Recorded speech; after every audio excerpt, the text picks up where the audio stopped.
Hi, folks. This is Mark Devine with the Unbeatable Mind podcast. Welcome back. Thanks for joining me today. I super appreciate it. As I always say, I do not take your time for granted. There are so many things vying for your attention. Just the fact that you're listening to this is amazing to me, and I'm super humble. So thank you. Before I introduce my guest, Chris Norton, I want to let you know that we have recently launched a new certification program for our coaches, Unbeatable Mind coaches. And it is pretty cool. I'm not going to give you too many details now, but if you're interested in coaching for your own development or to coach your company team or your sports team, or you want to become a leadership coach as a career or for a career, then I highly encourage you to check out our new coach certification program. And this is one of a kind. There is no other program that's a full integrated development program like Unbeatable Mind, where we train physically, mentally, emotionally, intuitionally, and spiritually. And now you can learn how to do it and coach it and earn money. So check out that program at unbeatablemindcom. Thanks very much. All right, Chris Norton. What an interesting guy. So Chris, I'm not going to get into a lot of detail right now because I think it would probably I think we'll just talk about, his background, but Chris has got, he's married and has 5 adopted girls, 17 foster children. Fascinating. I can't wait to learn about that. He's got his own foundation, which has raised over $1 million for helping others with spinal cord injuries, neurological disorders, and stuff like that. And Chris, this all came about, as we'll learn, because he was injured quite severely on the college gridiron. And it shaped the rest of his life, obviously. So that's all I'm going to say. Chris, thanks for joining me today. Hey, Mark. Thanks for having me on. Yeah, super appreciate it. Nice to meet you.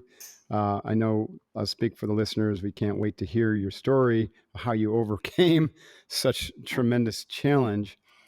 And so fill in the gaps of what I didn't say, maybe by just giving us a little sense of who you were when you were growing up, and then that critical inflection point that changed the trajectory of your life. Yeah, growing up in a small town in Iowa, up in the Midwest, and just a happy-go-lucky kid, great family, just great life. And I also had just a chip on my shoulder. I was really competitive, not the most talented, but just wanted to do my best and work as hard as I can. I think my dad, my parents really taught me that value. And like I said, I love competition. I love football. I love basketball. And I had a chance to play college football, and I could play right away. And so I jumped at that chance to further my education, play football. And Where did you play, by the way? Luther College up in Northeast Iowa. Got it. And that's where everything really changed for me. Like, I had all these dreams to be this all-American athlete, meet the girl of my dreams, to earn a business degree, and someday make enough money to own a lake house, or better yet, the girl of my dreams family already owns a lake house. But So I love that one. yeah, sometimes life has a better plan for you than the plan That's right. you had for yourself. It's true. So what was the moment? Tell us about the moment that changed that Yeah, that God changed your plans. it was October 16, 2010, my freshman year, 6th game of the season. It was a beautiful fall day, and I worked my way up on the special team unit for the kickoff. And so we scored the touchdown. We're kicking the ball off. I'm sprinting downfield as hard as I can go, and I see this opening forming. And I know that ball carrier is going to run through it. He's going to try and score a touchdown. I'm going to stop. I'm going to drive my shoulder so hard through his legs that he's going to drop the ball. Well, I make that diving tackle, but I mistime my jump just by a split second. So instead of getting my head in front of the ball carrier, my head collided right with his legs. And ultimately, his knee struck the side of my head. And in an instant, I lose all feeling and movement from my neck down. I hear the collision of players above me, the whistle blows, the pile clears, but I can't get up. Like, I'm trying so hard to just push off the ground, but nothing in my body is working. And I'm just confused. And my first Right. thing I jump to is like, okay, it's a stinger. Like there's like a pinched nerve or something very minor is happening, but just got to give it a little bit of time before I Mm. can just walk off and Did get you up off the experience field. pain at this moment, or was it just No pain, no pain? nothing, just nothing from the neck down. Like I felt like I was just like a head, and like Wow. the rest of my body was just turned off. But yeah, I'm like someone sure. just pulled the cord, literally for my whole entire body. And so I'm just waiting and waiting. Like this is already getting embarrassing. Everyone's waiting for me to get up. Now I have all these athletic trainers and the paramedics are getting involved. But then when the paramedics called in for a helicopter, that's when I knew that this is serious. Oh, And at okay. that point, I just closed my eyes and I tried to just block it out. I tried not to accept it. And that was like the only control that I had at that moment was just to close my eyes and just pray to God that, this is just temporary, that I'll just give me the strength to walk off, be in the sideline, just let me be a normal kid, 18-year-old. Don't change my life, don't change my plan. Like I love my life. But yeah, Wow. again, yeah, different plans in mind. Wow. Were you communicating at that point with anyone, or were you just kind of silent, I dealing with was it silent. internally? I was Hmm. dealing most of it internally, just letting the athletic trainers and paramedics do their thing.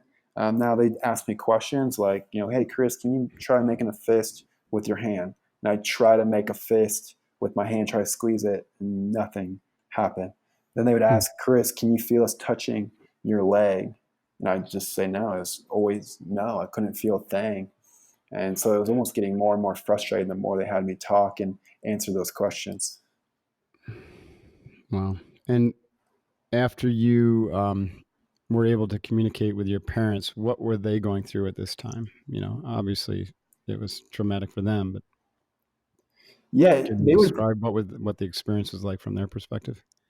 Yeah, they were in the stands, they were watching, and to see me laying there completely still was uneasy for them. I mean, most Yeah, of the to time, say the least. yeah, most of the time when you see like a bad injury or something happen on the field, someone's rolling around, they're grabbing their knee, grabbing their ankle, their shoulder, they're grabbing something, they're moving, you can tell they're in pain. But the fact that I was just lying there completely still, lifeless, was really scary for them. And then Mm. eventually, they come down on the field and they're trying to keep it together. They're just trying to stay strong for me. They don't want to jump to any conclusions and just again kind of let the medical personnel do their thing before jumping to anything irrational, Hmm. but just hoping for the best. Hmm. And so what was the actual diagnosis or prognosis? Yeah, it was a C3, C4 fracture, grade 4 dislocation, a severe spinal cord injury.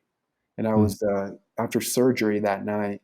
The next day, the surgeon told me I had a 3% chance to ever regain any feeling or movement back below my neck, and I was stunned because it's not a 3% chance to walk again. It's a 3% chance to move or feel a thing back below your neck.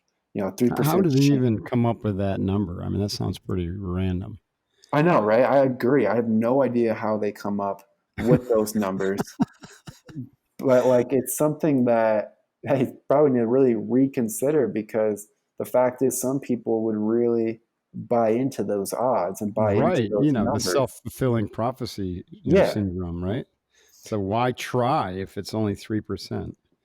exactly. And thankfully I was always been wired to beat the odds. Like I like to be the underdog. I like to think stacked against me. Like I don't mind it. Like it just I feel like it helps me rise to the occasion.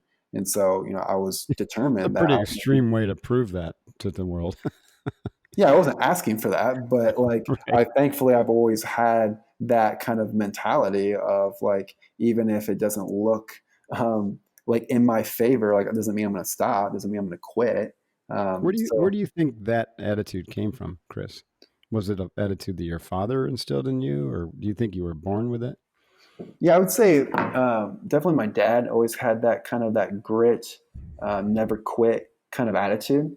Mhm. Plus, just being an athlete, being a student, that just helps teaches you because I've had workouts and practices where I didn't think I could finish, but I Mm-hmm. finished. I had Mm-hmm. games where it looks like there's no chance of a comeback, but we came back. And as a student athlete, you fail over and over again, but you have to show up the next day. So I think Mm-hmm. just those repetitions has just kind of built up then just your confidence and understanding of it takes hard work to get where you want to go.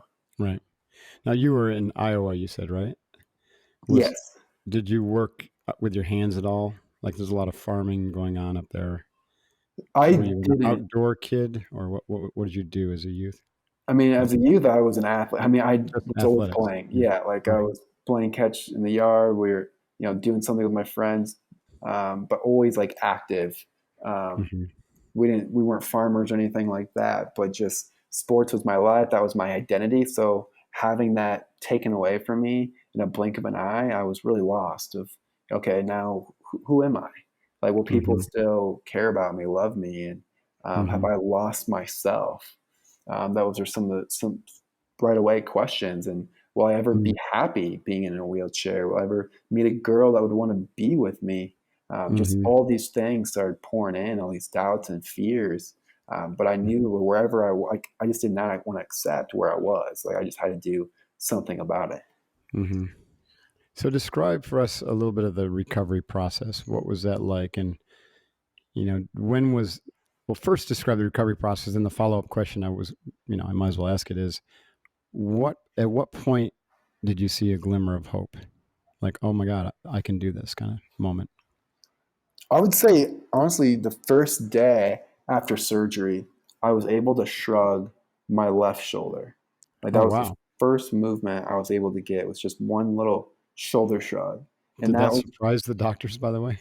it did. It really I bet. surprised them, just seeing that kind of movement, and I just kind of used that as progress, as proof that I'm going to beat this. I want to keep going, and so I shrugged my left shoulder for hours. I was doing whatever I could just to get a little bit better. So it started out with shrugging my shoulder, then it was just even transitioning out of bed into a wheelchair. I had to have like this big lift system scoop me up, put me in a power chair.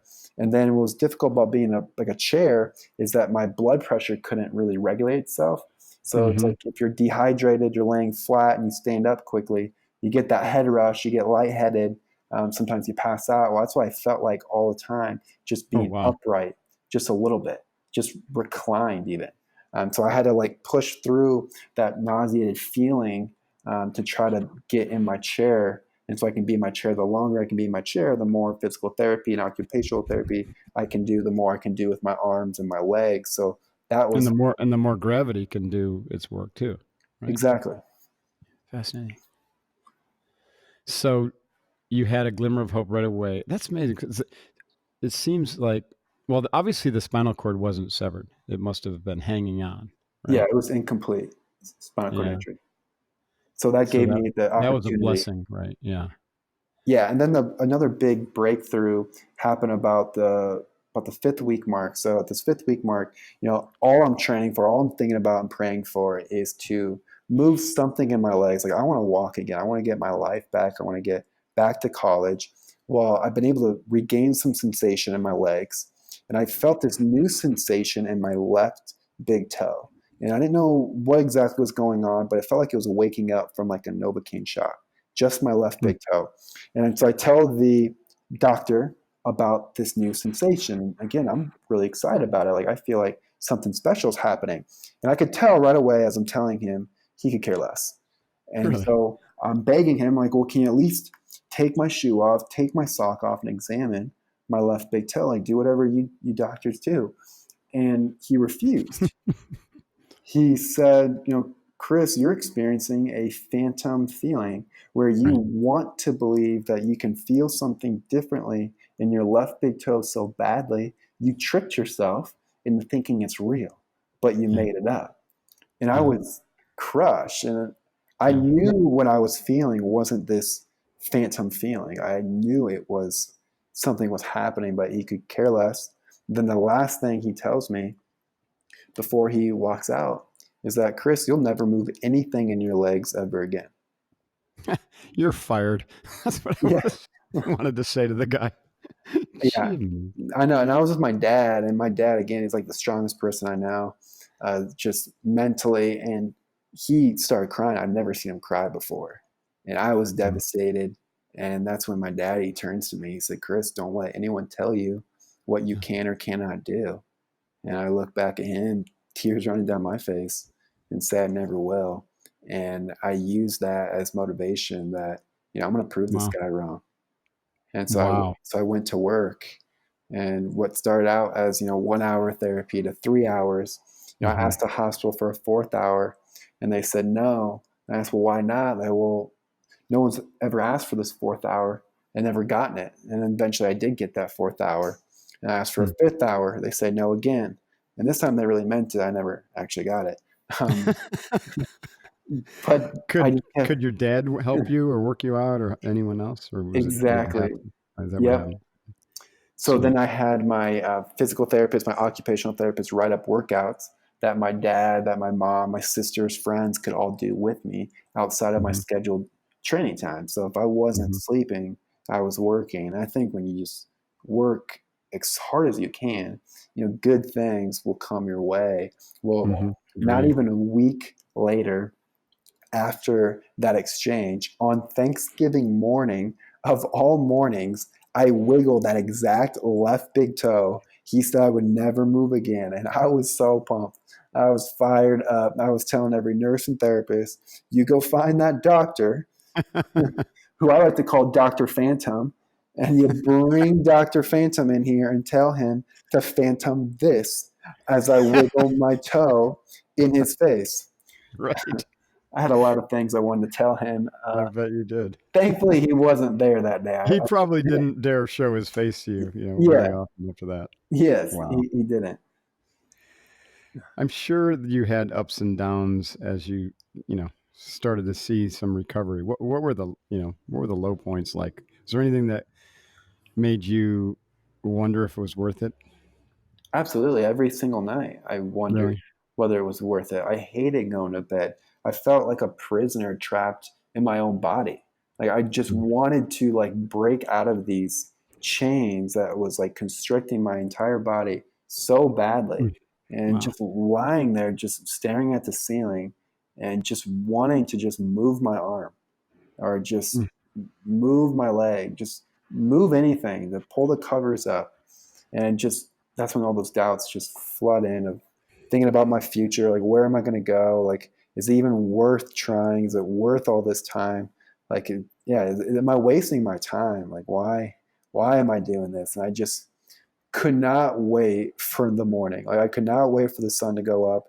I could not wait to get back at it because that's what kept me distracted, kept me positive and focused versus all these fears and Hmm. insecurities. Yeah. The dark night of the soul was actually night for you. Oh, That's amazing. absolutely. It was horrible. I hated going to bed. Were you able to sleep well?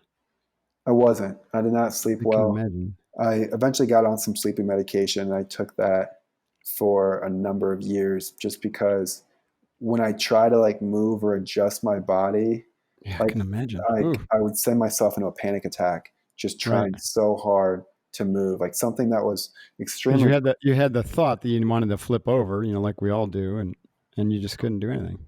Yeah, like I've had before, like I have these muscle spasms where your muscles contract involuntarily, where like Hmm. my muscle, like my arm will like contract and it will fire up and it will like my hand will be like resting on my face, like while I'm sleeping. And like no matter how hard like I would try, like I could not move like my hand off my face. Like Unreal. things like that. It's just like, are you kidding me? Or like you have an itch on your face and like you just there's nothing you want more than just to scratch this itch like right on your cheek and just it just sits there. There's nothing you can do about it. It was just so frustrating. Yeah, I remember being in Zen training when I was 21, and it was pretty strict regimen. Where you couldn't scratch an itch. You weren't supposed to move. And I Mhm. remember how torturous I thought that was, but I always knew that I could actually scratch that itch if I wanted to. I would just get scolded by the head monk. Mm-hmm. I can't imagine not being able to scratch the itch. That's Yeah. torturous. Yeah, no, it was. So, I know, from my research that you ended up setting a goal to go back and graduate from college. When did that idea, kind of come to you? And, you know, how Right. did that motivate you? And like, why was that the motivator that kept driving you forward?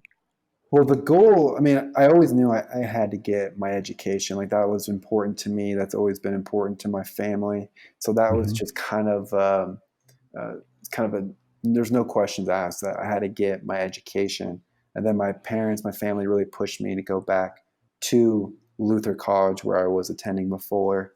But Hmm. then also the big goal was to then walk across the stage of my college graduation to accept my diploma at the end. And that just Really? gave me this huge goal to shoot for and to aim for and to train. I just And kept me. this goal arose before you had ever actually put any weight on and stood up, probably, right? I mean, you or even knew that you could do that. This was, I could put weight on my legs and I could take some steps with a lot of Okay, help. I So see. I had a lot of assistance. And because after that toe wiggle with the Dr. Phantom, that's when I really started to see like improvements with my quads and my Hmm. hamstrings and Hmm. started to weight bear on my legs and started to really see some changes happening. The goal originally was I wanted to walk out of the hospital. And although Hmm. I could, walk with like three people helping me, I could fully weight bear and everything, but it just wasn't functional. It wasn't independent like you'd wish for or hope Hmm. for. But I knew I had to just keep working on it. I was seeing progress, like just little by little. And I set that goal. I knew the graduation was going to be years in the making, and it would take Hmm. years of training to make it happen. But Hmm. something I've always understood is that your future will take care of itself when you take care of today. Hmm. Yeah, I love that. All you really have is today, a series of todays. Mm-hmm. So you went back to school. You were in a wheelchair. How old were you when you finally made it back to school, Luther? I was 19 years old, and Okay.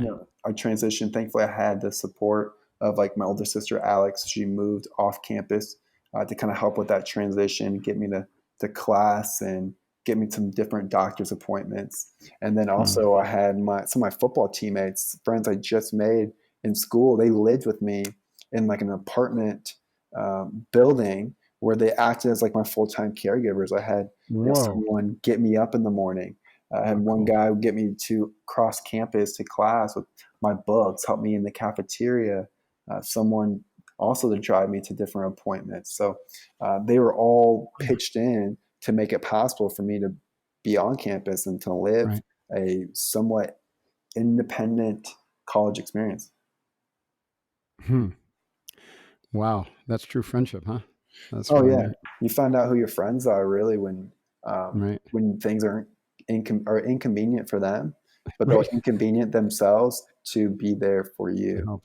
Right. Yeah, So it took you what, 5 years to get through the rest of school, or does that include the first year? Or, including the first year, it was total of 5 years. okay. Yeah. And so I Wow. took a semester off as well. So I took actually um, really 2 semesters off, a whole year off. One semester was just to commit to, I guess both semesters were committed to training. Like that's Hmm. all I did during that time away from school was to just train. And Hmm. the semester before that graduation walk, I moved to Michigan to train at a facility called Barwis Methods. And they've had some great success helping people walk again. And I knew I wanted to get in that kind of environment that was aggressive with their training. And just that's all I did was focus on getting better. Because I Hmm. wanted to make this graduation walk a reality. It was just something that was planted in my heart. And I had to see it through. Although there was plenty of times though in this dream to walk across the stage that I questioned it. Like, Hmm. is it worth it? Like again, like is this just insane? Why do I care so much? But it was just a dream of mine that I just couldn't help but pursue with everything I got. And thankfully, though, it worked out pretty well. Describe the graduation day for us. Like, what was it? The prep like? What was how did it go down? I mean, you obviously you didn't just walk the entire procession with your class. You walked across the stage itself. Yeah. So, leading up to it, and I was doing 4 to 6 hours a day, getting ready. And then with the help with the training partner of mine was my now wife, Emily. But I Hmm. proposed to her the day before my graduation walk. And she Wow. was the one that was going to be helping me walk across the stage. And so Hmm. that was really special to have her walk me across the stage as my fiance. But something that we did, getting ready for the graduation was in the morning, and my body reacts better with a longer time period. So we woke up like 4, 3 a.m. Just to kind of get my body woken and acclimated, and then just did some stretching, some warm ups, and just let the hard work over the last couple of years do its thing. And we also practiced with like gowns and the cap, and did a Hmm. bunch of different simulations to make sure this walk could be successful. But I was nervous that the audience or the people there might get frustrated. I might get booed off the stage because graduations are long and they're They're slow, long, right? and it's hot Right. in there too. It's like a really hot time of the year. And so I'm like, man, I gotta really go fast. So Right. You people can't be up there for 20 minutes. Yeah. Exactly. So I was kind of worried about that. But then they push my chair up to the one side of the stage, and I stand up with my fiance then, Emily, and Hmm. the roar of the crowd was something you couldn't ignore. And they just cheered me on every step of the way. And it just got louder and louder. And then I get to the end and I turn out to face the crowd and acknowledge them, and everyone's crying, like like guys, like grown men, I like friends of mine that I've never seen cry in my life, crying. And it was just such an emotional pull on so many people, and I was blown away. I was caught off guard. I did not expect that at Wow. all. And thankfully, though, I did I hired actually one of my college buddies to videotape the graduation walk, and then Hmm. we put it out online, and it went viral. And now over 300 million people across the world have seen that video. Unbelievable. Yeah. Yeah, I was tearing up just listening to that account. Holy cow. So that was that. Then all of a sudden, the next day, you're done. You graduated. And did you experience any kind of like what's next depression or like you know, post graduation, you know, Yeah. anxiety and feeling down about what's next? For me, I honestly didn't I couldn't actually, because it happened to my fiance, Emily. She went through a really lull of depression and anxiety that Oh, really wow. put a strain on our relationship. She's Really? such a strong, independent woman, and just does not like to be vulnerable, does not like to be helped, but she's kind of the giver. She's always giving and helping others, but doesn't want it in return. And so Hmm. it was something that she like made this stance that like she's like, I have to get through this myself. Like if I can't get through this on my own, then I'm doomed for life. Like she had these wrong ideas, and she also was in denial that she had depression and anxiety. She's like, no way, I'm depressed or anxiety. I have a great family, fiance, a great life. Like nothing Hmm. like major has happened to me. Like we both had this notion that like something catastrophic has to happen to you in order for you to be depressed, and that's just not Hmm. the case. You can just Right. have a chemical imbalance, and it could just be a transition, and that Hmm. transition from college to the real world. So we really lost ourselves. And but eventually, what changed everything for her was we went back to church, and Hmm. just through that faith, just kind of gave her the courage that to acknowledge she does need help. And so she went and Hmm. saw a mental health specialist, and she gave Emily some medication. And she said, in about 3 weeks, you'll notice a change, and literally 3 weeks, and completely changed her reality. Wow. She was So she completely, did have a chemical imbalance. Yeah. yeah, 100%. Oh And it my. changed everything. And she was able to thankfully get through it. And that's also a big part of why we wrote the book that we just came out with called The 7 Longest Yards.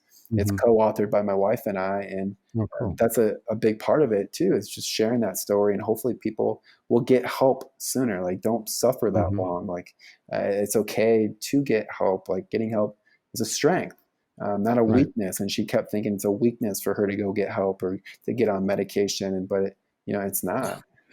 No, I agree with you. It's interesting you say that. So that's one of the biggest lessons we teach in our SEAL Fit training program, which is all about teaming, is that it's a strength to ask for help, and you're not going to make it through the hardest challenges unless you're able Hmm. to ask and to receive.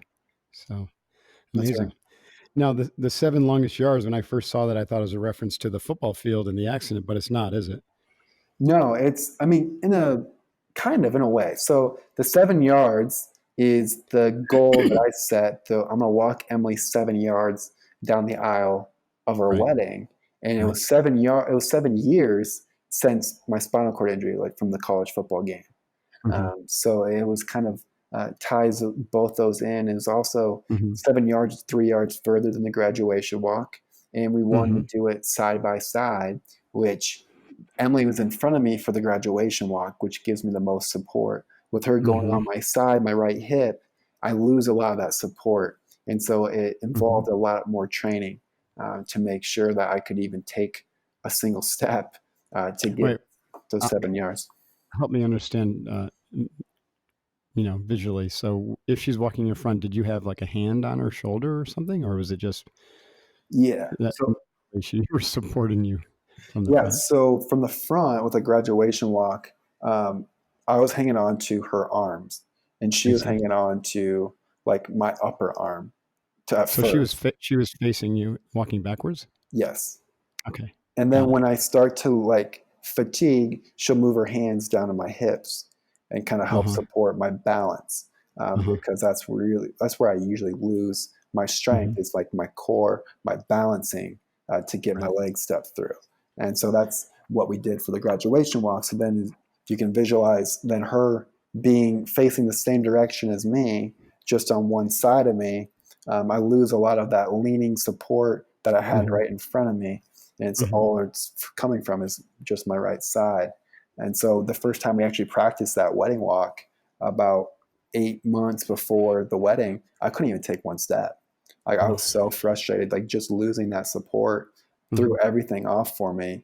And again, I thought about quitting, and I also had the pressure too that we had a film crew that was coming to film the wedding, and they're a documentary crew, so they're doing a documentary on my story, and they already named the movie 7 yards. So I had to walk those 7 yards. I love that. So you obviously did. You trained for it, and it succeeded. Were there any glitches in the wedding, or did it go off, without a hitch, so to I speak? mean, the wedding was amazing. It was perfect, but like there was still, I mean, there was glitches though. Like, but I guess we don't focus on the glitches. That's just life. Um, Right. so like when Emily stood me up to walk down the aisle, like one thing that happened was like my pants were too loose. Like my Hmm. belt had needed to get tighter, so we had to stop. She tightened up the so you, belt. so you didn't drop your chores on the Yeah, way, exactly. huh? And then I realized that my pant leg got like pushed up somehow. So then we had to stop. She pushed my pant leg down. Um, and then she said something in her microphone, don't want to lose his pants. And just made everybody laugh. You probably won't see that action like in the video when they edit it, Right. right? Right. But it's something that we laugh about and we didn't care about because again, that's just life. Like it's not going to go. Not everything's going to go perfect, and Hmm. I think if you can just accept it and enjoy the special moments and what's Hmm. good, you're going to live a fulfilling, happy life. Yeah, I agree. It's amazing. So you've since gone on to adopt a number of young women and foster some children. Tell us about both of those experiences and the power of serving, others as a parent.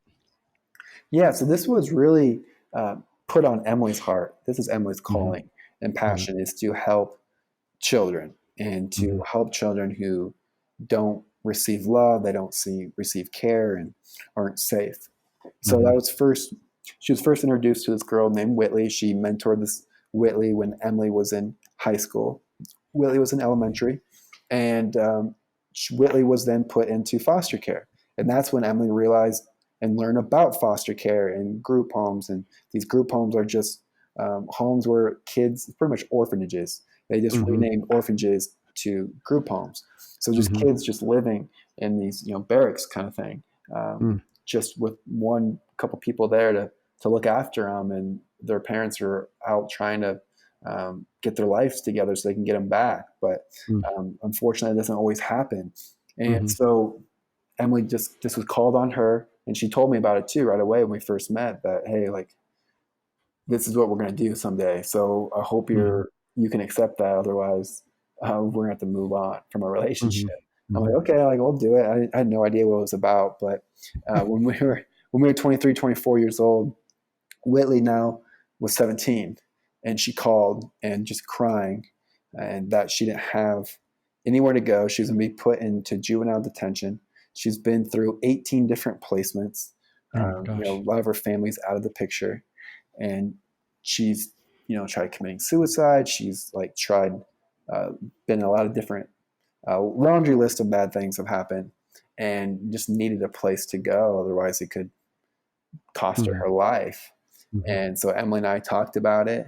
And although we did not feel like we were equipped, like we were ready, but we also knew we could give her a better life than what she's living now, Mm-hmm. and could give her a chance. And so we did what it took to get our foster care license, and we took her in with the goal that we're going to help her graduate high school. Like, she was way behind in school, and we knew that would be a huge thing for her, and momentum, and a foundation to fall Mm-hmm. back to have her high school diploma. And so we pushed her, and we cared for her. And during that time, she was able to graduate high school, and then she transitioned back to her hometown. And then Mm-hmm. that's when Emily and I were like, let's open our home up to more kids. And I Mm-hmm. told her, let's just do one kid under the age of 2. And then our Mm-hmm. first call came in, and it was a 2-month-old and a 2-year-old. And Hmm. she's really persuasive. And so we eventually said yes. To both, right? To both, yes. Right. And then it started out with 2, and then it went to 3, then 4, then 5. We got to 5 from a sibling group of 4 girls. They were asked if we could take Wow. one of them, and we took all of them. And those 4 Wow. girls we ended up adopting those 4 girls this last February.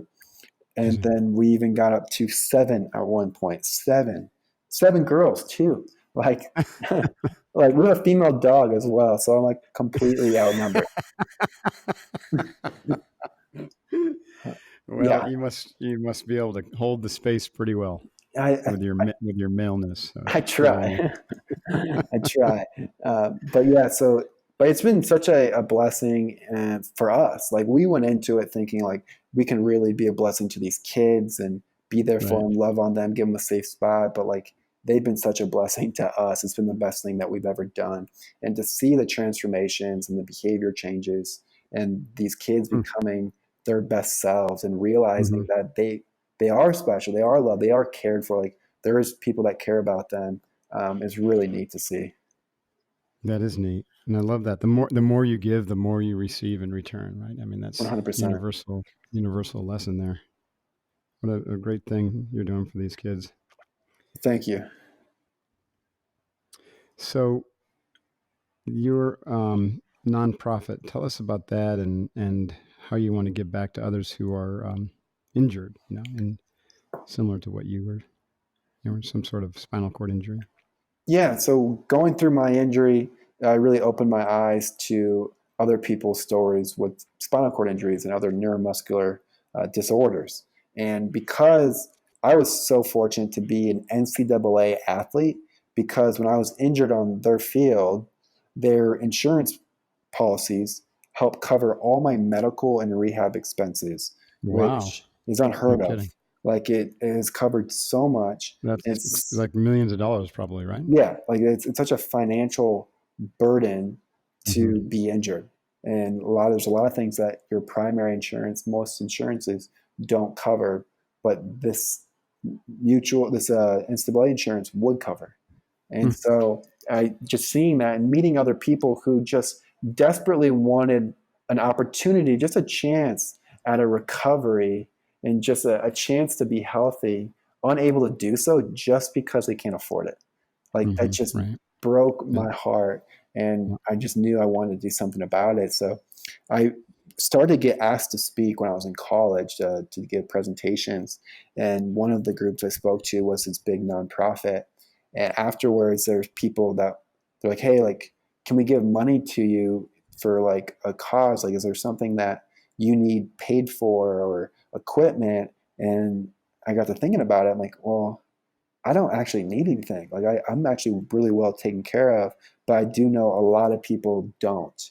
And so that's Hmm. when I started the nonprofit, the Chris Norton Foundation, to use the funds that to provide rehab equipment, the Hmm. specialized rehab equipment that's you don't get access to most often Hmm. because it's not all created equal. Like if you go to a gym, like a YMCA in Florida, and you go to one in Idaho, it's going to be pretty similar. But when you go to a rehab facility in different cities and different states, it's completely different. And so Hmm. what you have access to can really change your trajectory for what you get back in your spinal cord injury. And so Yeah. we wanted to strengthen that and give more people the opportunity to have access to it. And then we also started a wheelchair camp for kids and families. So it's a completely paid for week where these kids and their parents, siblings come in and they do horseback riding, zip lining. We did laser tag. Hmm. We did a bunch of just like fun activities, and they didn't have to pay a penny for it. And that was Yeah. a ton of fun and just relationship and community building. And no one wanted to leave, which is always a great problem. And everybody wants to come back for next year. Hmm. So we're really excited about that. And then, well, also then I'm really passionate about my motivational speaking. So I travel the country Hmm. sharing my story and perseverance and how you can find the power to stand up to the obstacles that knock you down in life and how Yeah. to reshape your reality with your attitude. And so probably a lot of things that you probably talk about, but Yeah. that's just really I'm really passionate about because I learned that I couldn't allow my physical paralysis to paralyze my mindset. Right.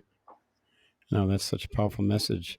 We should connect on that. I have a um, close affinity with your mission because we have a foundation which is to support veterans who are suffering from post-traumatic stress. But the individual, my friend, who I asked to lead it for me, is paralyzed. He broke his neck, and not once, but just twice, actually, in the same place.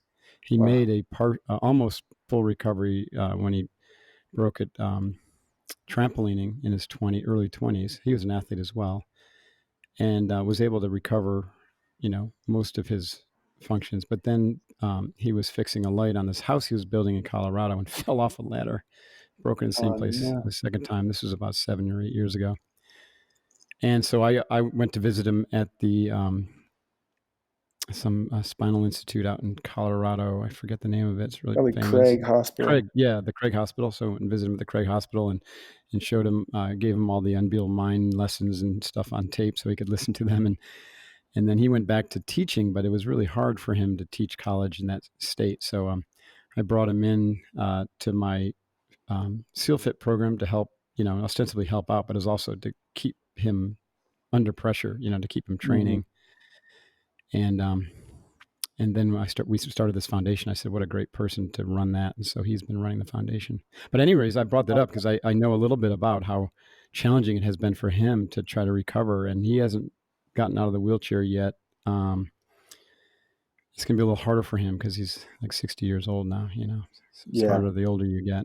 But we should talk about you speaking at we're starting to do these annual dinners for Courage, these fundraising dinners to raise money for vets. You would be a very inspirational story and the fact that we have this kind of connection. Oh yeah, Right? absolutely. Love We to. actually had Chris Reeves' son speak at our first one. Oh, like Will? No, it wasn't Will. Jeff, what was his name? Christopher Reeves' son? Matthew Reeves. Okay. Yeah, a neat guy.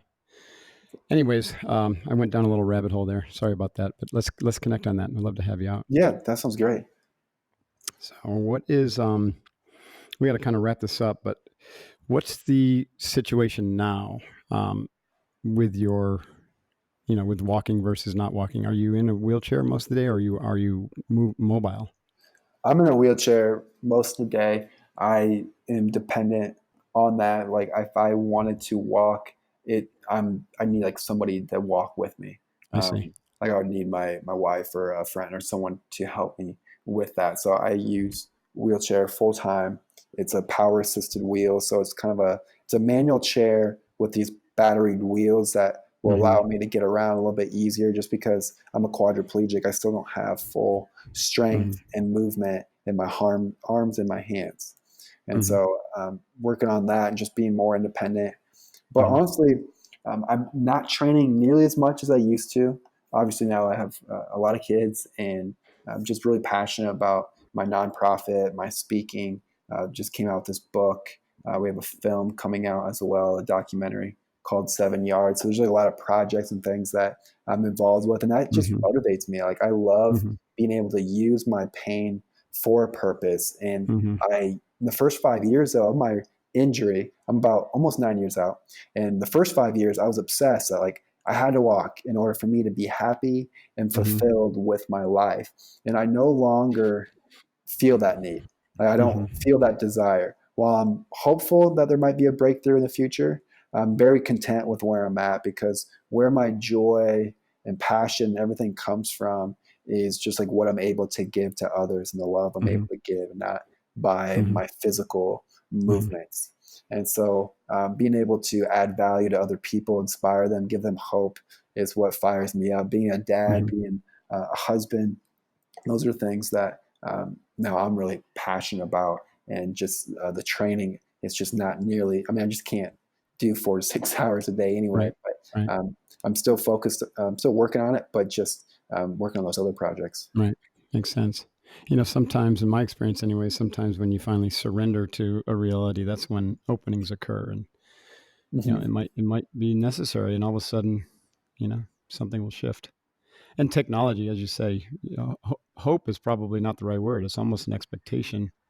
Some of the things that the Reeves Foundation was working on and all the different stuff that's happening. I mean, there's a fairly good chance Oh yeah, that spinal absolutely. cord injuries will be healable, or with technology be able to walk. So, Yeah, hopefully there will be no need for these wheelchairs. right.